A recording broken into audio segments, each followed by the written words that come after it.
guys! Kamusta kayo? It's J. Loser once again. It's August 18, 2025. It's Monday. Wedding anniversary namin ni Polar. We're 6 years na kami. Kalain yun, 6 years na. 6 years na rin ako dito sa Australia. So, pupunta kami ngayon sa city, sa Brisbane, para sa check-up ni Polar Bear. So, mamayang 8 o'clock, susunduin kami ni Nikki para i-drive kami sa Brisbane. So, babiyahe kami ng 5 hours. Kulang-kulang 5 hours kasi for sure mag-stop over kami somewhere para mag-wiwi at saka kumain. So, samahan nyo kami kung ano magaganap for this day. Hanggang bukas kami, so mag-overnight kami sa hotel, doon sa Summit Hotel kung saan kami usually nag-check-in pagka lumuluwas ng city. So, see you later guys. At nandito ako sa IGA, bibilin lang ako pagkain ng mga pusa bago ako umalis kasi si Bunso lang may iwan sa bahay at si Stewart ang kanyang magiging driver for 2 days. So, binili namin siya kay Stewart. So, ayun, I'll see you later guys. Punta muna ako IGA.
Room 801.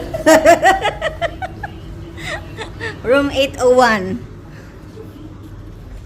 This is our bedroom. This is the other room, second room. That's the kitchen for rich. That's Javi. That's TV. And this is the veranda. Overlooking. Ay, it's locked. Ay, open. Ay, it doesn't open. What happened?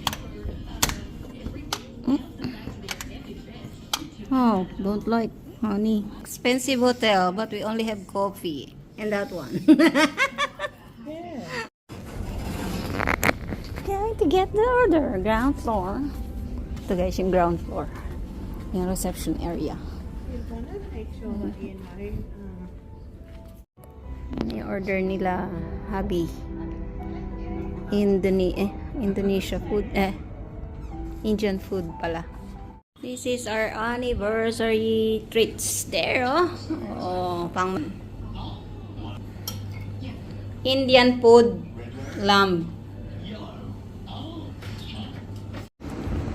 Good morning guys. It's Tuesday na, August 19. Dito pa rin kami sa hotel. So, kagigising ko lang, kababangon-bangon ko lang. And ang view natin this morning. It's past 6 a.m. na ng umaga. So, nandito. Ito ang itsura ng city. Brisbane City. Yan. Medyo lalaki pa yung boses ko, no? So, ito yung veranda natin. Kagabi hindi namin siya mabuksan. Pero ngayon, na-open na natin. So, ayan ang view. Meron mga ano dun sa dulo. Mga farm and mountains. So, ito yung city. So, familiar kayo dito sa posting yan. Kasi, ito yung hotel talaga na pinupunta namin every time nandito kami sa Brisbane. Kasi ano siya, cheaper siya. Tsaka malapit talaga sa hospital. Ayan lang yung hospital, oh. Ayan. So, dyan nagpapacheck up si Polar Bear. So, hindi siya halos nakatulog kagabi dahil restless leg niya. Ramdam na ramdam ko yung tawag ito, yung atake ng restless legs niya. Kawawa nga kasi talagang hindi siya nakatulog. Kasi iba yung ano, para siyang pumapadyak na ang lakas yung parang may kuryente yung binti niya. Kaya, ayun. Hirap siya. Mas may airplane doon. No, not airplane. Ano lang pala yung Stradic. So, ayun. Kaya ngayon medyo kumalma siya. Nilagyan natin ng cream yung kanyang paa. Sana makatulog kasi alis kami ng 9 o'clock. Past 6 a.m. pa lang. So, meron pa siyang 3 hours. So, si Nikki tulog pa. Pero alam ko kanina gumising na yun kasi narinig nga niya si Polar Bear naglakad-lakad sa sala. Dahil hindi makatulog. Ako naman, kailangan ko talaga matulog kasi bukas hataw na naman tayo sa biyahe. Balik na naman tayo sa normal life natin. So, after naming mag-ready mamaya, didiretso kami sa magbe-breakfast kami somewhere and then daan kami ng Costco. Tingnan ko kung ano yung mga stock ngayon doon. Kasi last time na pumunta tayo doon, last February, walang masyadong stock eh. So, yun. So, magtitimpla ako ng kape in a few kasi uminom ako ng gamot. So, after 30 minutes pa ako bago makakain. So, ayan lang guys. Ang ganda ng view, diba? Dito sa city. Ito yung na-miss ko sa Manila. Yung dikit-dikit yung ano. Dikit-dikit yung bahay.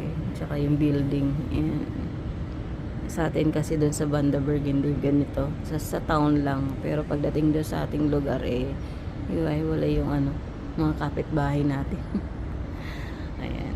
So, see you later guys. Breakfast guys dito sa McDo. Pancake. Ayan si Polar Bear. Ayan, Polar Bear. Breakfast. Nikki. Kain tayo. Kain.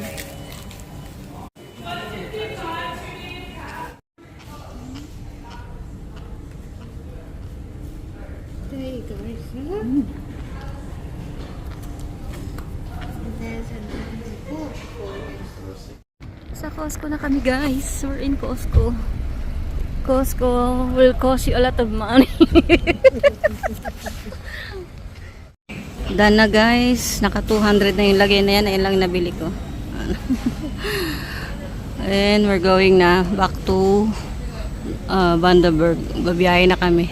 May kainan pala dito oh. Kaya lang more on ano siya. Pizza and hotdog lang. So, si Polar Bear nasa kotse. Palabas na kami. Saglit lang kami. Ito lang talaga sinadya ako. Going na. See you later. Bahay na kami guys. And ito yung mga nabili natin. Nakabili ako nito. 116 pieces na Megamix. Ito. Chocolate. Yan yung mga variety niya. Tapos itong from Singapore. Yung kanyang tawag dito. Yung pork barbecue slice. Ayan. So, ano siya? 6 packs. Yan. Yan siya. And then, itong mga chocolate. Ito bigay ni neighbor. Yan. Bumunta kasi siyang academy dahil sinundo niya si Bunso. Yan. Binigay niya sa akin. Pandagdag sa pasalubong. Tapos ito. Hati-hatiin ko na lang yan para magkasya sa aking mga pamangkin. Yan. So, yan lang guys. So, nandito na kami sa bahay. And pagdating dito, makalat ang bahay dahil ang aking mga pusa ay nagkalat. Ayan ako. Hello. Ayan si Lucky. So, i-end ko na ang ating vlog kasi mahaba-haba na. And salamat sa support. Sana mag-comment kayo below and I'll get back to you. Okay? I'll see you again soon. Salamat sa support. Bye for now. Subscribe to JLo Cyril Pinay Living in Australia channel to stay updated on her videos. Long live J-Lo Searle! Long